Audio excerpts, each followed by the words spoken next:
sorry to interrupt your work, but you're making a serious mistake. Huh? With reindeer, I mean. You're putting Prancer where Dasher should be. And Blitzen should always be on my right-hand side. He should, huh? Yes, and another thing. Donna's antlers have 4 points instead of 3. But I don't suppose anyone would notice that except me. No, I don't suppose so. Say, who are you? My name is Kringle. Chris Kringle. Well, glad I could be of help. Goodbye.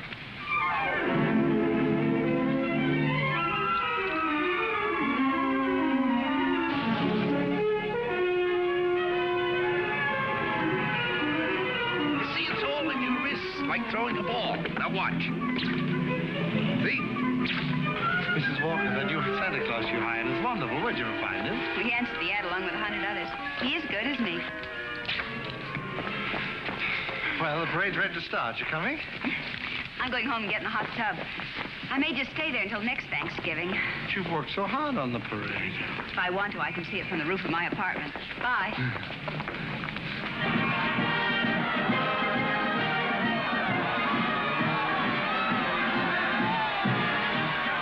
Look at that big baseball player.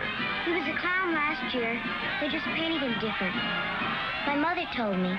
She manages the parade. Wow. He's really a giant, isn't he? Really, Mr. Gailey. And you a lawyer. There are no such things as giants.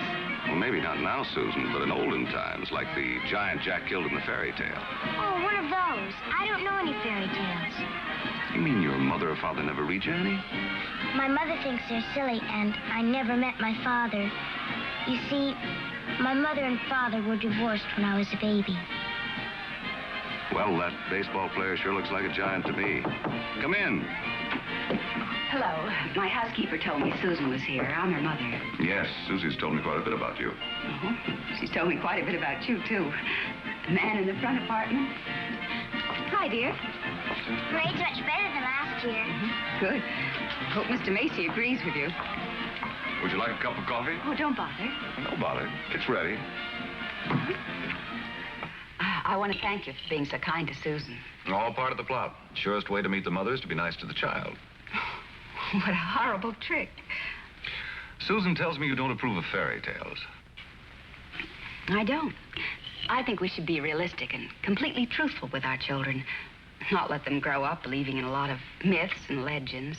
Like Santa Claus, for example. I see. The parade's over, Mother. The acrobats were good. Those prices, they should be. Mother, I was thinking, we've got such a big turkey for dinner, and there are only 2 of us. Couldn't we invite Mr. Gailey? Couldn't we? Oh, dear. Oh, please don't bother. I'll just get a sandwich or something. It's an awful big turkey. Oh, it's not that, dear, but I'm sure Mr. Gailey has other plans. No, he hasn't. Have you? Well, as a matter of fact, to be truthful and completely realistic with the child, I must say I haven't. Please, Mother, please. Didn't I ask her all right, Mr. Gailey? Well, that all depends. Dinner's at 3 o'clock.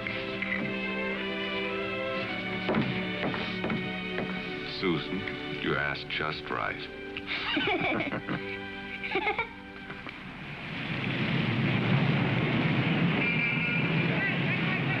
Before those screaming brats arrive, I want to give you a few pointers on how to be a good Santa Claus. Go ahead. Now, here's a list of toys we have to push. You know, things we've overstocked. You'll find that a great many children are undecided as to what they want for Christmas. When this occurs, you immediately suggest one of these items. You understand? I certainly do. All right, here they come. You get up there and go to work and memorize that list. And remember, be jolly. You're working for Macy's. Imagine that.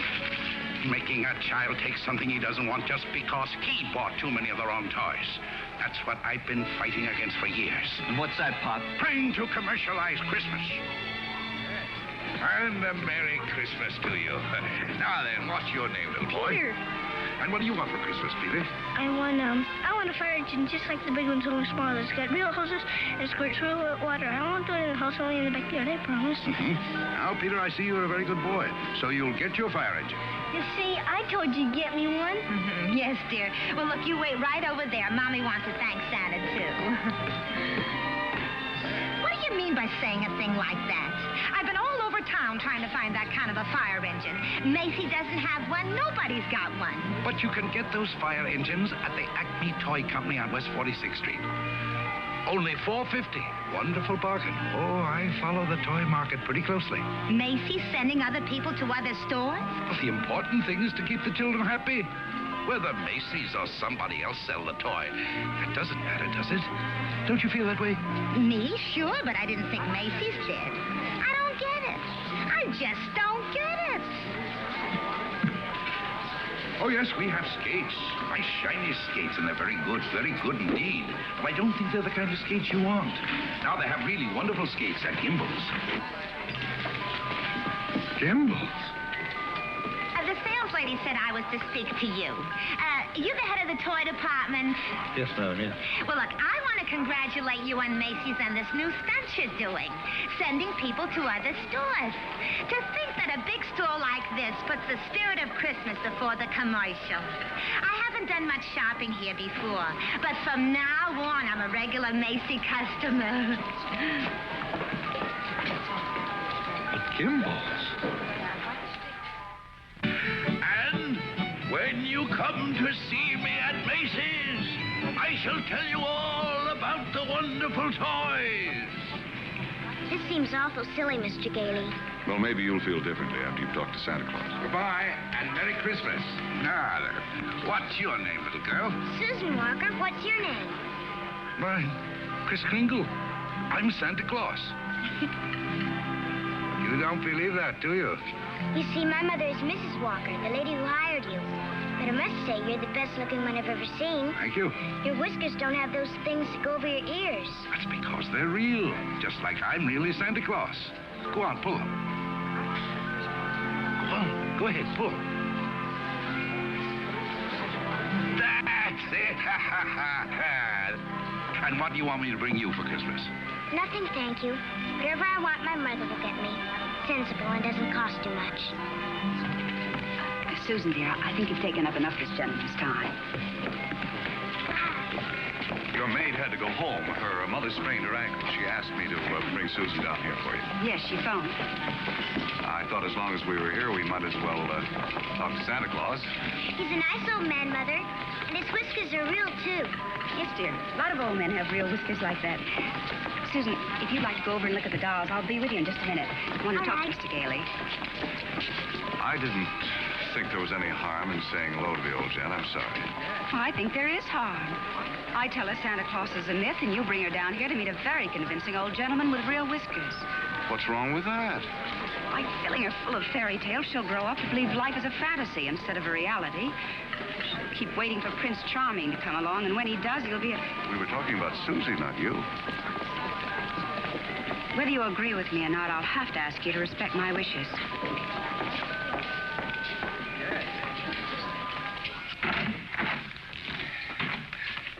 You sent for me. Yes, sit down, won't you? This is a lovely little girl you have here. Thank you. Susan's the reason I asked you to drop down. She's a little confused.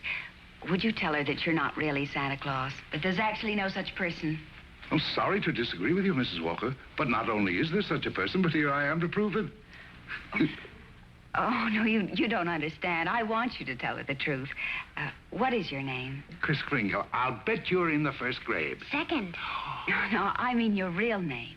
It is my real name. Second grade. Good gracious. It's a progressive school. Oh, progressive school. Well, where did you get such a lovely outfit? Macy's. We get 10% off. Susan, would you go in and talk to Mrs. Adams for a minute? All right. Goodbye, young lady. Hope I see you again soon. I hope so, too. Bye.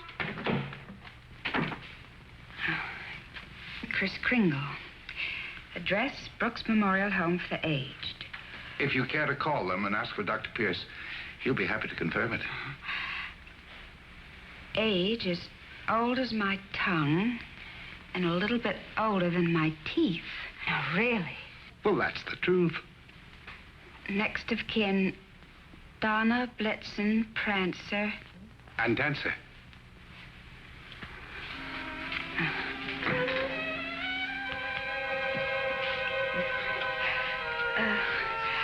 I'm sorry, Mr. Kringle. Yes, well, I'm afraid we're going to have to make a change. You see, the Santa Claus we had last year is back in town, and, well, I feel I owe it to him to, Have I done something wrong? No. Excuse me. Yes? Mr. Macy wants to see you immediately, Mrs. Walker. Oh, yes, right away. You'll have to excuse me. Miss Adams will give you your voucher on the way out, and you'll receive a full week's salary.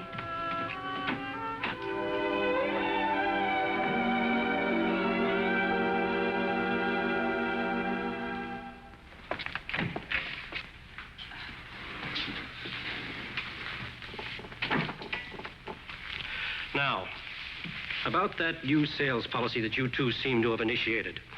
It would have been better to clear it with the sales department first, don't you think? Mr. Macy, Macy's Santa Claus sending customers to Gimbel's. Preposterous. What? Yet, we cannot quarrel with success. Telephone calls, telegrams, over 500 parents expressing their undying gratitude to Macy's. So as a result, I've decided to make this the new sales policy for the entire store. If we haven't got what a customer wants, we'll send him where he can get it. In this way, Macy's will be known as the store with a heart. The store that puts public service ahead of profits. And consequently, of course, we'll make more profits. Well, I just want to express our appreciation and to tell you that in your Christmas envelopes, there'll be a more practical expression of our gratitude. Thank you, Mr. Macy. That'll be all. Thank you. Oh, and tell that wonderful Santa Claus of yours that I haven't forgotten him either. No, never mind. I'll tell him myself. In the morning.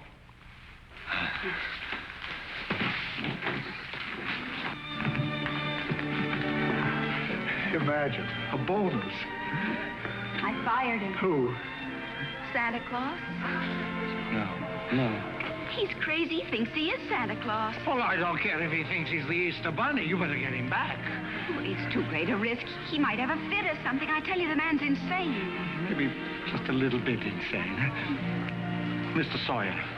What? We'll get Sawyer to examine him. He's a psychologist. That's what he's being paid for, to examine the employees.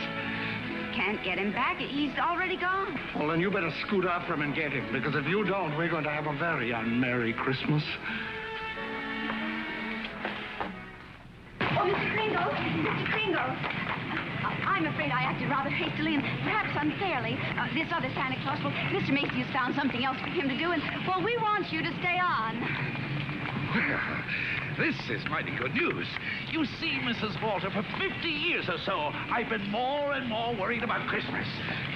Christmas is not just a day, it's a frame of mind, and that's what they've been changing. Well, I'm glad you're taking me back. Maybe I can do something about it. And I'm glad I met you and your daughter. You're my test case. We are? Yes, in a way, you're the whole thing in miniature. And if I win you over, well, there's still hope. If not, I guess I'm through. But I'll try, and I'm warning you, I don't give up easily. Oh, but Mr. Kringle, first thing in the morning, could you report to Mr. Sawyer's office for a little examination? Mental examination? Well, partly, yes. Oh, I don't mind. I've taken dozens. Haven't failed one yet. Yeah. How many days in the week? 7. How many things do you see? 4. Muscular coordination? Perfect. Who was vice president under James Monroe? Daniel D. Tompkins. I'll bet your Mr. Sawyer doesn't know that one.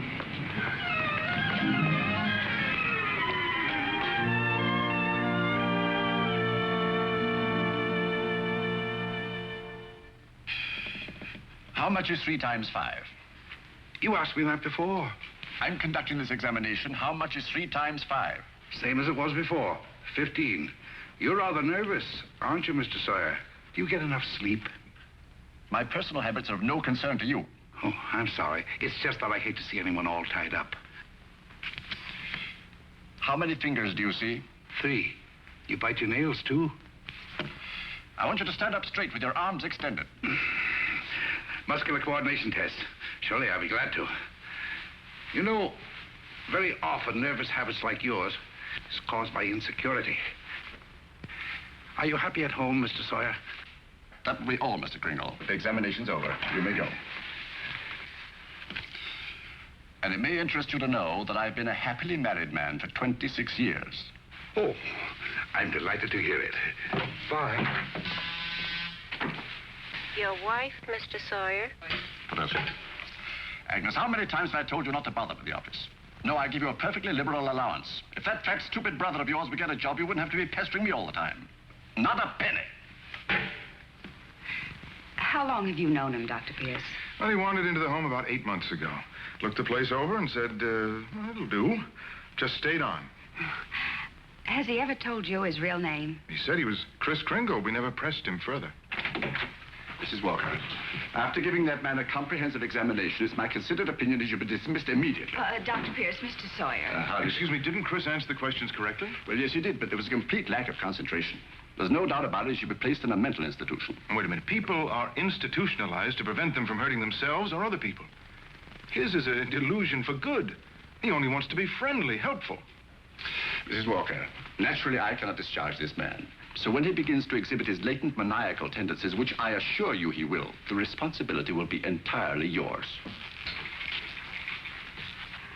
Oh, Dr. Pierce, if there's the slightest possibility of trouble, Now, what trouble could Chris possibly get into? No? Well, coming to work, for instance, a policeman might ask him his name. Now, you know that would get him into a fight. Well, that could be avoided easily enough. Find someone here in the store to rent him a room. Then they could go to and from work together. Oh, yes, that would solve everything. That's a wonderful idea. Yes, isn't it? Your son's away at school. What about his room? Well, I'll talk to Mrs. Shellhammer as soon as I get home. In the meantime, you take Chris home to dinner. Oh, no, I couldn't.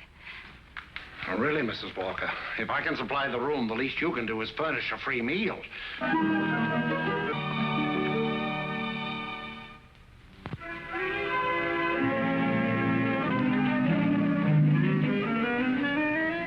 What sort of games do you play, Susan?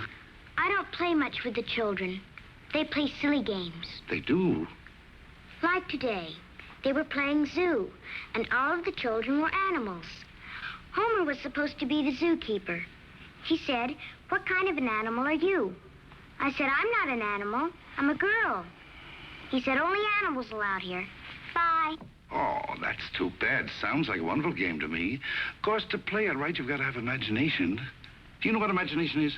That's when you see something and it's really not there. Well, yes. But I believe imagination is a place by itself. Yeah, you know, like, well, you know the British nation and the French nation. Well, this is imagination. Say, how would you like to make snowballs in the summertime? Or drive a bus down Fifth Avenue, Or be the Statue of Liberty in the morning, and in the afternoon, a flock of geese flying south? Well, the first place, you'd have to learn to pretend. That's imagination. Now, the next time they play zoo, you tell Homer you're a monkey. But I don't know how to be a monkey. I'll show you. Now, stand up. First, you bend way over. That's it. Keep your arms loose. Now, then you scratch. On the contrary, the firm of Hazlitt, Sherman, and Hazlitt has been very good to me. But being an exceptional lawyer, I want to open my own office. Naturally. We're having our first lesson in pretending, and we're doing pretty well, too. She'll be having nightmares for weeks. But you'll be having a lot of fun in the daytime. Hello? Oh, Mr. Shellhammer, that's fine. The Shellhammers have a room for you. That's very kind of them, but I've accepted Mr. Gailey's offer to stay with him. Mr. Gailey? I'll get the meat. Oh, thank you, Mr. Shellhammer, but it seems he's made other arrangements. Yes, well, goodbye. Well, here we are. Steak. No, it's venison. A friend of mine at the office gave it to me. What's venison? Oh, deer meat. If you don't like it, I have eggs for you. Could I have eggs, too? Venison, you know, I couldn't. Oh, I forgot. Well, there must be something you want for Christmas. Something that even your mother doesn't know about. Why don't you give me a chance? All right. Good. That's what I want for Christmas. A doll's house like this? No, a real house. A real house? If you're really Santa Claus, you can get it for me. And if you can't, just a nice man with a white beard like Mother says. Well, just because every child doesn't get his wish, that doesn't mean there isn't a Santa Claus. That's what I thought you'd say. But what could you possibly want with a house like this? Live in it with my mother. You have this lovely apartment. But I want a bad backyard in a swing and she can't get it, huh? I didn't say that. Well, it's a tall order, but I'll do the best I can. May I keep this? Mm-hmm. Good night, Susan. Good night.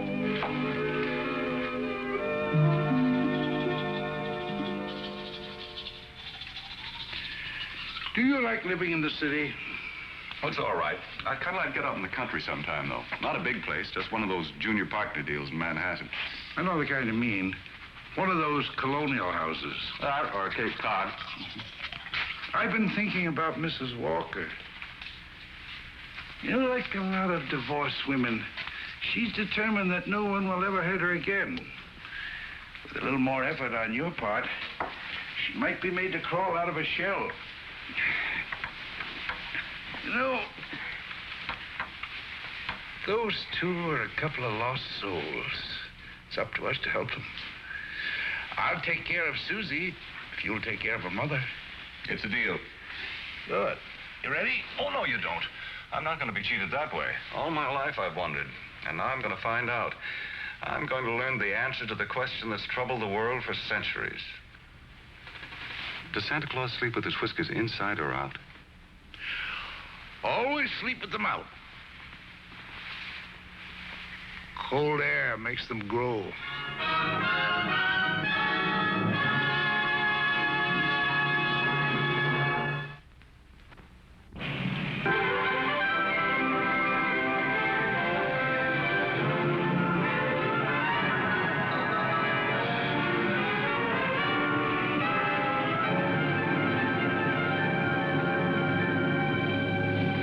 This is one event I never expected to see.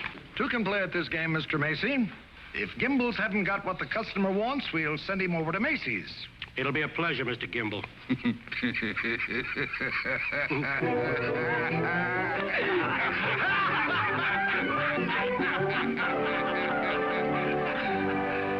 There they sat. Adult, but children still, children at heart.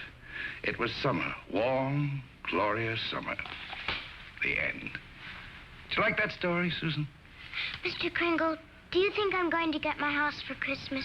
Well, I can't promise, but we mustn't give up hope. Good night, Susan. Tomorrow evening, I'll read you another story. I can't. I've got to go to school.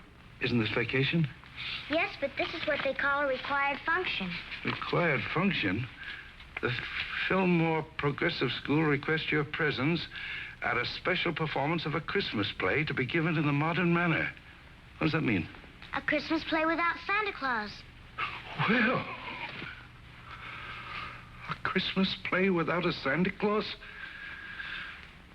The performance will be followed by a short address. Subject, exploding the myth of Santa Claus. The guest speaker will be Mr. Albert Sawyer.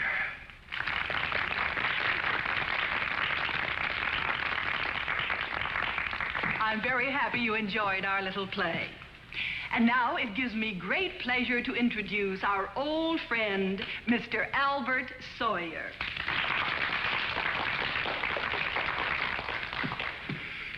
Parents and young people, it's thrilling indeed to see so many happy, smiling faces. I know you're all looking forward to a joyous Christmas. But as those of you in this intelligent group know, this is going to be a Christmas without Santa Claus. Such a person as Santa Claus, St. Nicholas, or Kris Kringle does not exist. Never has existed and never will exist. This silly old man in his red suit represents the wishful dreaming of all people.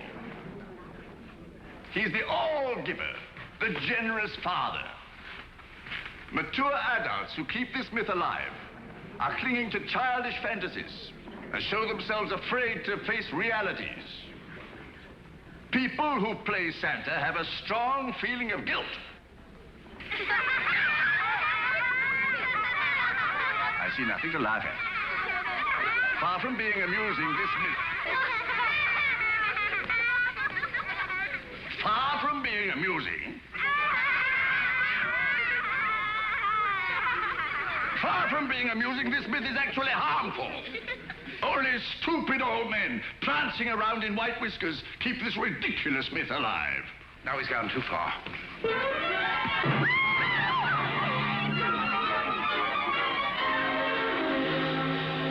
Became violent because I attacked his delusions, and he'll do it again. Well, if you ask me, I think we ought to get an outside psychiatrist to examine him. Then you better do it right away before Mr. Macy hears about it. Oh, that's right. You explain it to Mr. Kringle. After all, you're his Oh, friend. no, I can't. Well, I've grown very fond of him, and this is going to hurt him deeply. I just can't. All right, what can we do? I think I have it. You tell Kringle Mrs. Walker wants him to leave at once in order to have some publicity pictures taken with the mayor. I'll have a car waiting outside, and once we get him in the car, we'll drive him straight off to Bellevue Hospital. Yes, that'd do it. I'll ride up front with the driver.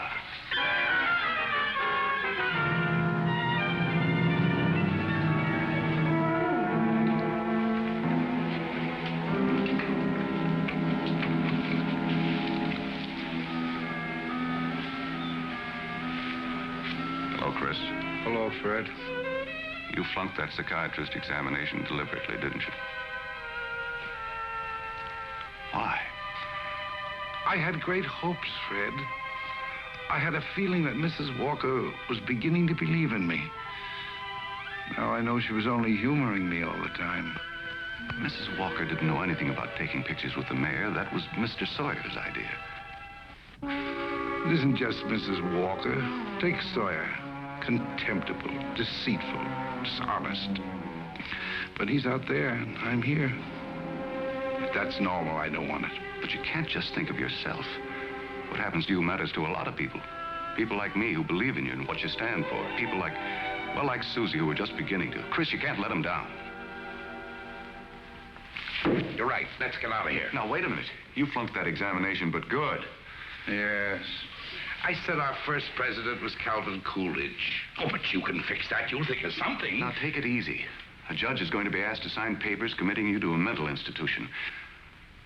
The only chance would be to prove you legally sane at a public hearing. Good. I can think of nothing better. Don't you see? That will settle the question once and for all.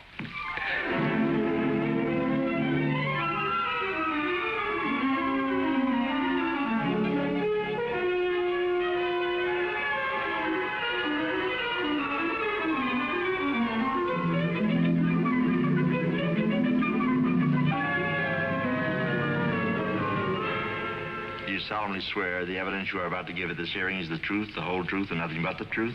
I do. Good morning, Your Honor. Good morning. You may proceed, Mr. District Attorney. My name's Thomas Mara. What's yours? Chris Kringle. Oh. Where do you live? That's what this hearing will decide. It's a very sound answer, Mr. Kringle. Thank you, Your Honor. Tell me, do you really believe that you're Santa Claus? Of course. The state rests, Your Honor. In view of this statement, do you still wish to put in a defense, young man? I do, Your Honor. I'm fully aware of my client's opinions. In fact, that is the entire case against him. But Mr. Kringle is not sane because he believes himself to be Santa Claus. An entirely logical assumption, I'm afraid. Not necessarily, Your Honor. You believe yourself to be Judge Harper, yet no one questions your sanity because you are Judge Harper.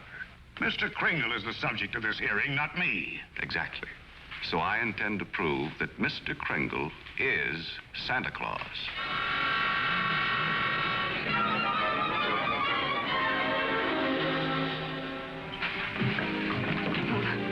What does Mr. Hayslip of Hayslip, Sherman, and Hayslip say about the trial? That I was jeopardizing the dignity of the firm, that I either dropped the case or they dropped me. So, leaving me no choice, I quit. Oh, Fred, you didn't. Well, I can't let Chris down. He needs me, and all the rest of us need him. Darling, he's a kind, wonderful old man, but... Well, you can't throw away your career because of sentiment. I'm not throwing a career away. I'll get by. I'm a darn good lawyer. This doesn't shake your faith in me, does it? This is a question of common sense, not faith. Faith is believing in things when common sense tells you not to. I wish you could let yourself believe in people like Chris, and in fun, and love, and joy, and all the other intangibles. Can't pay the rent with intangibles. And you can't live without them. Why don't you try a little blind faith, darling? String along with me. I think I've got a right to ask that. I think I have the right to ask you to be a little bit more practical and realistic. Yeah, I suppose you have. It's all cockeyed. Here we are, as close as two people can possibly be, and yet there's a loneliness about it. I've tried my best. I know you have, darling, and so have I. But we're going to need a lot more than each other's arms. And somehow I just don't think we've got it.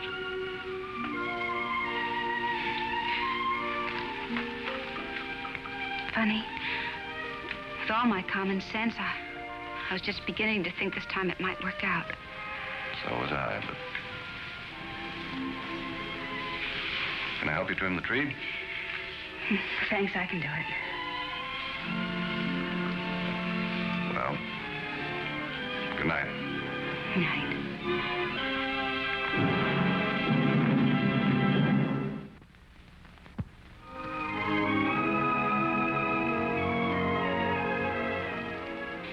Your name, sir? R.H. Macy. Do you recognize this man? Yes, he's an employee of mine, Chris Kringle. Do you believe him to be of sound mind? I certainly do. Mr. Macy, you're under oath. Do you really believe that this man is Santa Claus?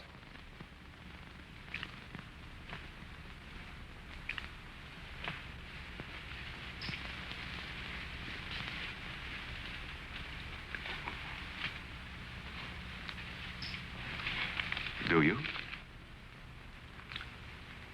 I do. That is all.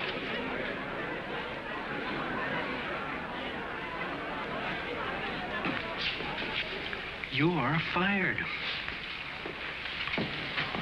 Your Honor, there is no such person as Santa Claus, and everybody knows it. I ask that the court make an immediate ruling. Is there or is there not a Santa Claus?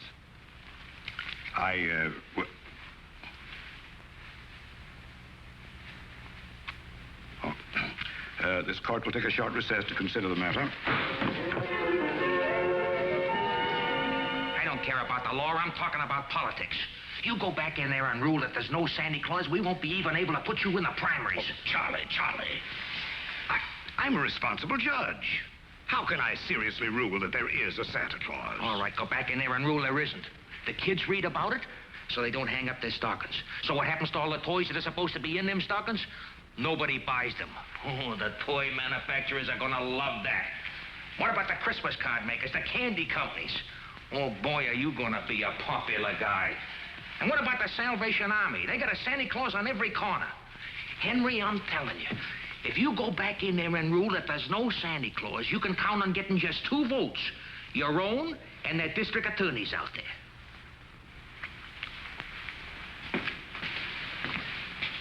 One. District Attorney's Republican. The court will rise.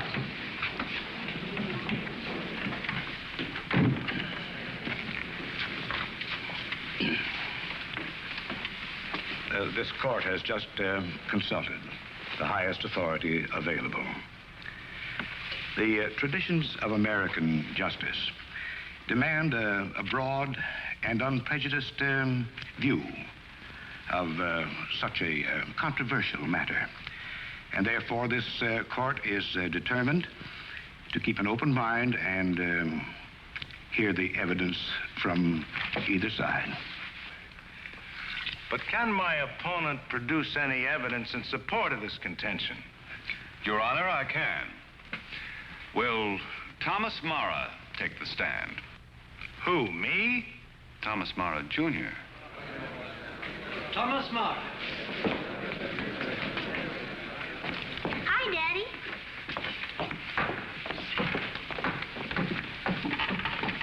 Tommy, you know the difference between telling the truth and telling a lie, don't you?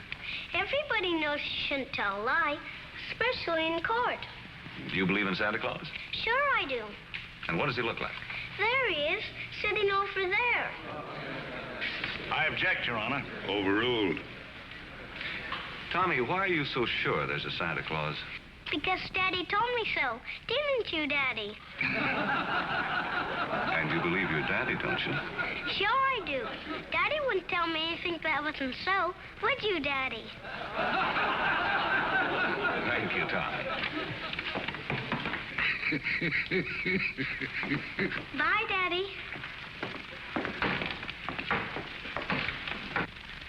The state of New York is willing to concede the existence of a Santa Claus. But I ask that Mr. Gailey produce authoritative evidence that Mr. Kringle is the one and only Santa Claus. Your point is well taken, Mr. Mara.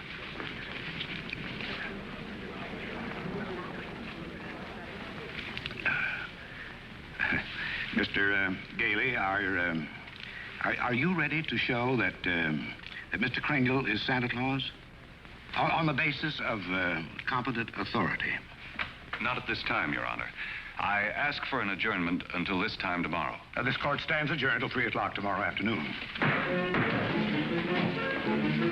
That's all ready. What are you doing? Writing to Mr. Kringle to tell him I believe in everything he told me. Everything will turn out fine. Oh, that's nice. He'll like that. Where shall I send it? Why don't you send it to the county courthouse? Okay.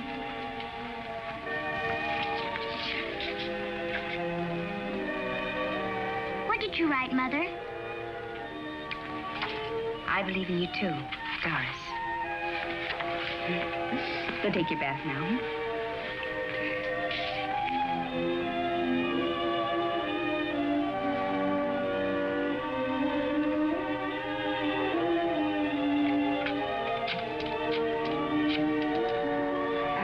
Could you give me the number of the main post office, please? Hello, dead letter office.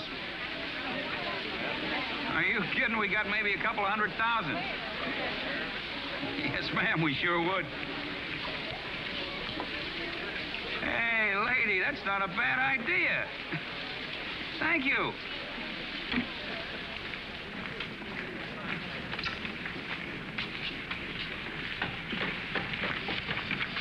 Chris, I've got bad news for you. I've tried every way to get some competent authority. I wired the mayor, the governor, everybody. Susan. And means more to me than all the mayors and governors in the world. It's all over. He hasn't got a thing.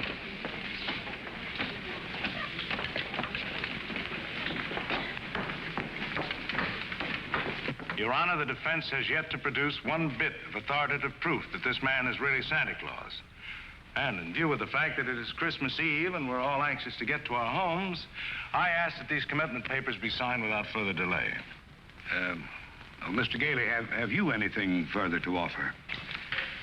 I should like to submit the following evidence, Your Honor. It concerns an official agency of the United States government.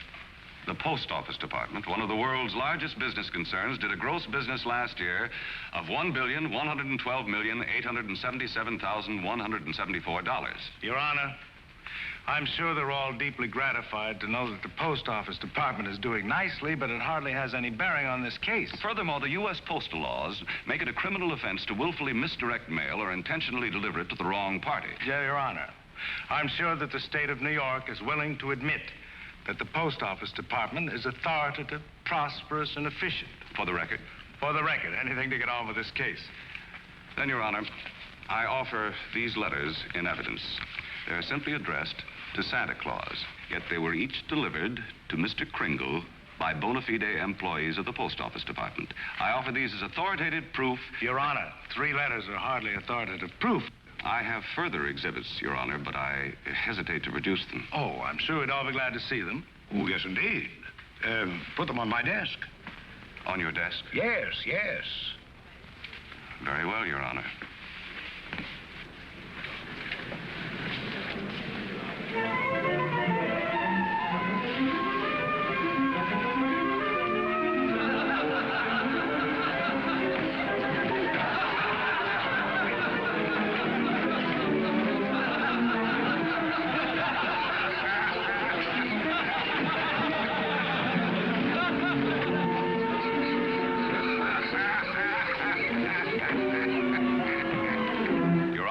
Every one of these letters is addressed to Santa Claus, and the post office has delivered them to my client.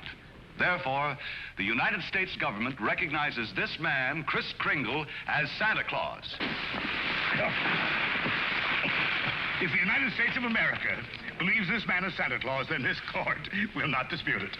Case dismissed. Thank you, Your Honor, and a Merry Christmas to you. And a Merry Christmas to you, Mr. Kringle. Oh, I got your note. It made me very happy. Oh, I'm glad, Chris. Won't you come to dinner tonight? I know. I'm working tonight. You see, it's Christmas Eve. Merry Christmas!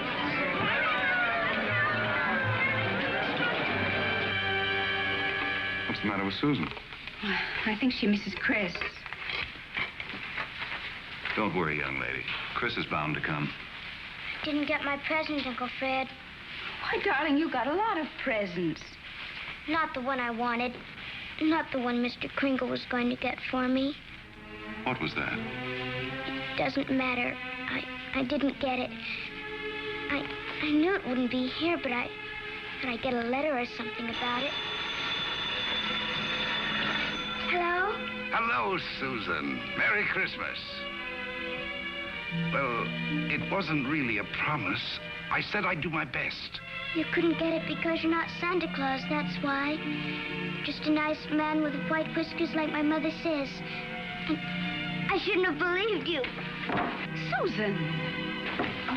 Merry Christmas, Chris. I'm sorry Susan is disappointed in me. Oh, she'll be all right. Here's Fred. Merry Christmas. Where are you? Out at the home. Fred, we're giving a little party this afternoon. Will you bring Mrs. Walker and Susan out to help us celebrate? Of course I will. Now, you turn off the parkway at Seymour. Drive 3 blocks, then turn onto Ashley Drive. You'll see it on the right. Got it. Bye. Susan, I was wrong when I told you not to believe in Mr. Kringle. You must have faith in him. But he didn't get me that. That doesn't make sense, Mother. Oh, faith is believing in things even when common sense tells you not to. I mean, even though things don't work out the way you want them to the first time, you still gotta believe in people. I'll try.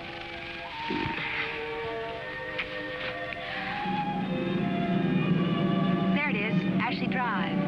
I do believe. I do believe. I do. Stop, Uncle Fred, stop! Susan!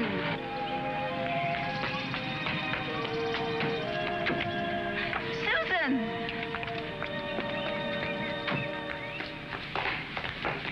Susan? You shouldn't be running around in other people's houses. But this is my house, Mommy. The one I asked Mr. Kringle Now, for. Susan, darling. It is. I know it is. Oh, you're right, Mommy. If things don't turn out right the first time, you've still got to believe. Mr. Kringle is Santa Claus. He is. I'm going to see my swings. You told her that?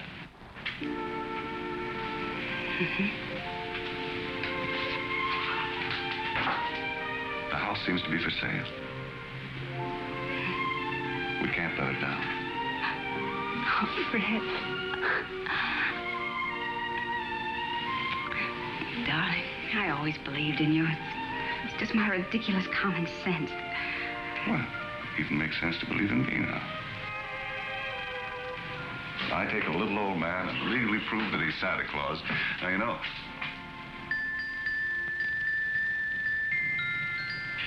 Oh, no. Wait, it must have been left by one of the tenants. Maybe. Maybe I didn't do such a remarkable thing after all.